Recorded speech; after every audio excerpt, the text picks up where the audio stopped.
Screen पे एक शख्स को देख रहे हैं, नाम है इनका जिम रोजर, और इन्होंने एक बहुत बड़ा बयान दिया है, भारत चाइना बन सकता है, और ये एक खास मौके का इंतजार कर रहे हैं। कौन है जिम रोजर और इनका ये कहना क्यों बहुत ज़्यादा मायने करता है?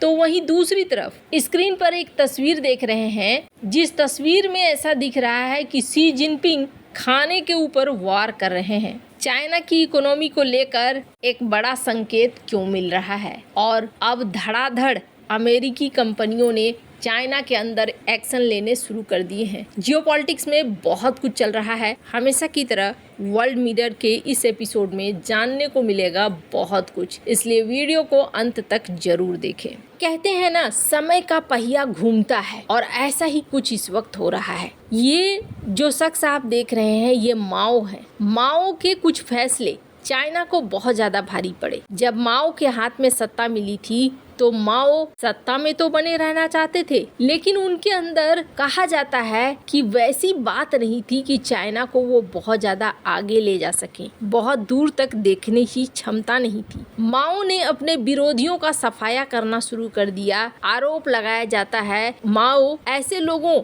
जिनको वो अपने लिए खतरा समझते थे, उनको सार्वजनिक तौर पर अपमानित करने से भी नहीं चूकते थे, और एक सांस्कृतिक क्रांति लेकर आए थे माओ। और इस सांस्कृतिक क्रांति ने क्या किया, सब कुछ तबाह कर दिया, खेती वगैरह सब कुछ, जिसकी वजह से अकाल आना शुरू हो गया, उद्योग तबाह हो गए। ये चाइना की स्थिति हो गई थी। फिर आए डेंग जाओपिंग, और डेंग जाओपिंग ने चाइना को दुनिया के लिए खोला, अपने आप को भी कंट्रोल किया, लोगों को भी कंट्रोल किया, और नीतियों को भी बदला, जिसका फायदा चाइना को मिलने लगा। चाइना की इकोनॉमी सरपट दौड़ने लगी। चाइना की इकोनॉमी जैसे जैसे दौड़ने लगी, वैसे वैसे चाइना ताकतवर भी होता गया। लेकिन बहुत लंबे समय तक चाइना की तरफ से बहुत ज्यादा ताकत नहीं दिखलाया गया था किसी और के प्रति। पड़ोसियों के प्रति भले दिखा था, लेकिन शी जिनपिंग जब सत्ता में आए ना, तो उनका रूप बदल गया। उन्होंने अपनी पॉलिसी भी बदल दी, और उस पॉलिसी का नाम दिया वुल्फ वॉरियर पॉलिसी,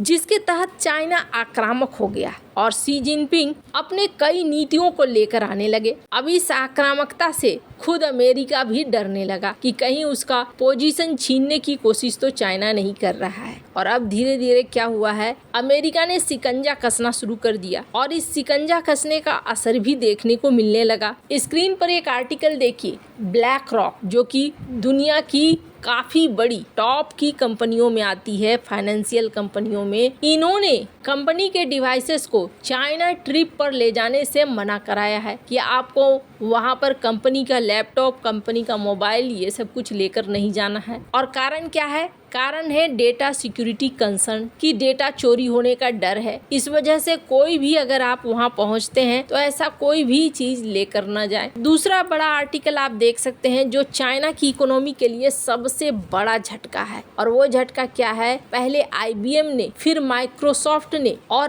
अब अमेजन ने चाइना AI लैब को बंद करना शुरू किया है। इन्होंने अपना लैब बनाया था संघाई में और भी कई जगहों पर चाइना के, धीरे धीरे इन्होंने क्लोज करना शुरू कर दिया है। क्यों क्लोज करना शुरू कर दिया है? जबकि अमेजन को $1 बिलियन का सेल मिल रहा था, यानी कि ये अच्छा खासा मुनाफा भी कमा रहे थे। पर 2018 में जो इन्होंने स्थापना की थी, अब इन्होंने बंद करने का फैसला कर लिया है। कारण क्या है? कारण ये है कि चाइना के ऊपर से अब विश्वास खत्म हो गया है। अमेरिका को ऐसा लगता है कि उसका संवेदनशील डेटा चोरी हो जाता है, जिसकी वजह से अमेरिका ने ये कदम उठाने शुरू कर दिए। और पहले IBM ने, फिर माइक्रोसॉफ्ट ने, उसके बाद अमेजन ने वही नियम का फॉलो किया। और ये जो कंपनियां निकल रही हैं या बंद कर रही हैं, ये चाइना के लिए बहुत बड़ा झटका है, क्योंकि ये निकलेंगी किसी और देश की तरफ जाएंगी, और भारत, वियतनाम जैसे देश हैं जो इनके लिए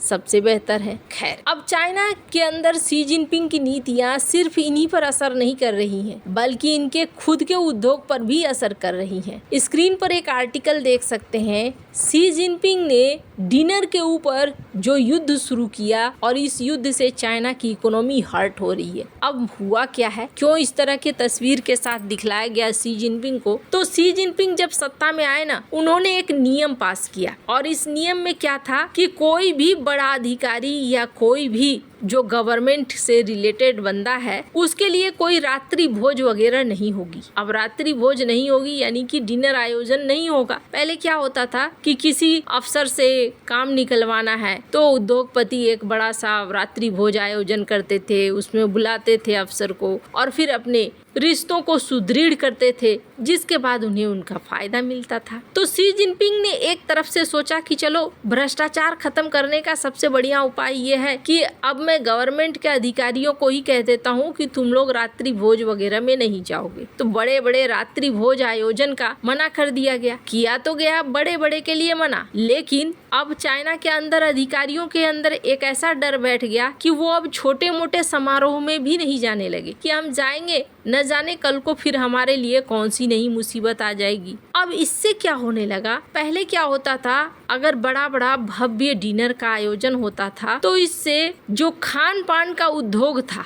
वो आगे बढ़ रहा था, समारोह का उद्योग आगे बढ़ रहा था, रेस्टोरेंट के उद्योग आगे बढ़ रहे थे। लेकिन अब जैसे जैसे अधिकारी भी सिमट रहे हैं, चाइना के अंदर एक संकुचन देखने को मिल रहा है और ये सीधे इनकी खान पान रेस्टोरेंट वाली इकोनॉमी को प्रभावित कर रही है। शायद शी जिनपिंग ने सोचा नहीं होगा, लेकिन उनकी ये नीति ठीक माओ की तरह बैकफायर कर रही है। कोई भव्य आयोजन अब चाइना में बहुत कम होने लगे हैं। रेस्टोरेंट में जाकर पार्टी शार्टी करना अधिकारियों के लिए मना है। धीरे धीरे लोगों के अंदर भी इसका असर पड़ा है। तो चाइना की ऐसी हालत है, पूरी इकोनॉमी आपने देख ली। अब बात करें भारत की। भारत ने अभी यूके के साथ फ्री ट्रेड एग्रीमेंट साइन किया है और इस एग्रीमेंट से क्या कहा जा रहा है कि भारत की कुल जीडीपी 0.25% बढ़ेगी। इस एग्रीमेंट से भारत इस तरह के कई एग्रीमेंट्स किए जा रहा है। भारत की इकोनॉमी को लेकर